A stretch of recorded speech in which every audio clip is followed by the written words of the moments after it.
If they do it too quickly or thoughtlessly, then of course that there could be people who are women who are put on boards who shouldn't be there. But it's hard for me to see a downside to this in general because I think it's good for companies. I met a CEO from an oil and gas company this summer, and he was in despair. And he said to me, we can't get any good women on our senior team because we don't have any women on our board. And every time we bring in great senior women from outside of the company and try to fill our senior ranks with women, they look at our board and they say, but there's no women on your board. I think the companies probably should welcome this. If they're not welcoming it, it's only 25% of the companies that don't have a woman on their board in California. I think that this should be a welcome change. Yeah, Steve, you see any downside risk to this as well? Well, even the governor says that there are going to be legal challenges, but the fact of the matter is we need more women on boards. Only about 12% of all directors of public companies are women, and 20% on the Fortune 500 list. So the majority of the population are women. The majority of college graduates are women. The majority of our whole economy is the consumer, and 85% of all consumer decisions are made by women, including financial decisions, investment decisions, and so forth. So if you think about it, every constituency of a corporation, the customers, the employees, the owners, the community, is majority women, and yet the very group that oversees and advises management in these corporations are not. In fact, they're the vast minority. So we need a change here. The question is how to do it. And, this is one step that probably won't survive, but it's going to get a lot of attention, and I hope that corporations wake up and that the boards start to appoint more women. Suzy, do you feel, as Steve does, that this probably won't survive a legal test, if I'm understanding Steve correctly? That's number one, because I'm famous for compound questions. Question number two is, we would all be better off if no state, no government felt compelled to have to pass this kind of law. Right. And in fact, maybe no other government, no other state will have to, because the other states will look at California and say, OK, let's just start doing this before it gets legislated.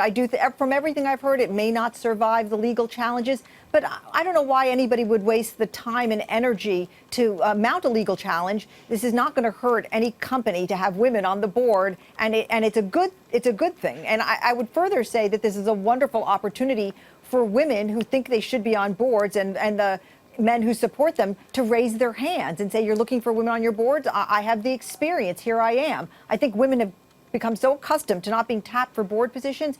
They haven't said, what about me? And I think it's time for women to do that, to put themselves out there and get on those boards. Steve, I have to say, it seems kind of silly that any company would say, hey, we don't want women on our boards. It seems like a weird risk to take. And as the only woman here sitting on the desk, I have to ask you the question, could there be any unintended consequences from something like this? Well, we don't want quotas. None of our members, especially the women, don't want to be a quota. But we started an initiative at the Committee for Economic Development of the Conference Board that we called Every Other One. And we said, look, don't throw people off boards. Replace every other retiring director with a woman, a man, a woman, a man. That seems like equal to me. And if you do that in just a few years, you'd be at 30%, and eventually you'd have half of your directors, who are women.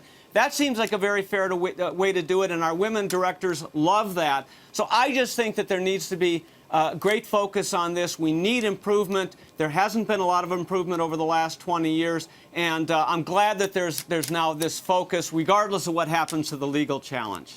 Suzy, do you think it'll be hard to actually find enough women if a law like this goes through? Because you've heard a lot of companies say, look, we'd love to hire women. We just can't find those that are qualified. I'm afraid I do not buy that argument at all. Okay. I think there's so many qualified women. I do think that if you know of a great woman, you should get her name out there, and it's going to take some raising up of women, and because for a long time they've just not even been considered for these roles, and so I don't think that a shortage of qualified women is the problem at all. So, no. Steve, let me just cut to the chase here. Is this kind of mandate something government ought to be doing?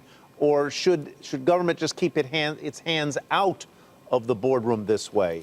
And I'm not suggesting that I feel one way or another, but.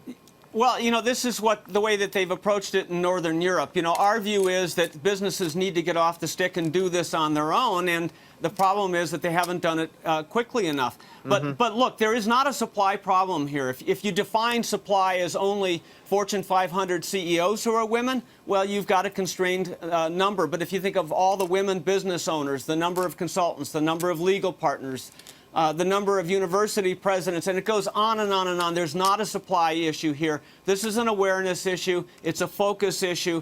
And the directors of America, the boards of America need to get going on this regardless of the law.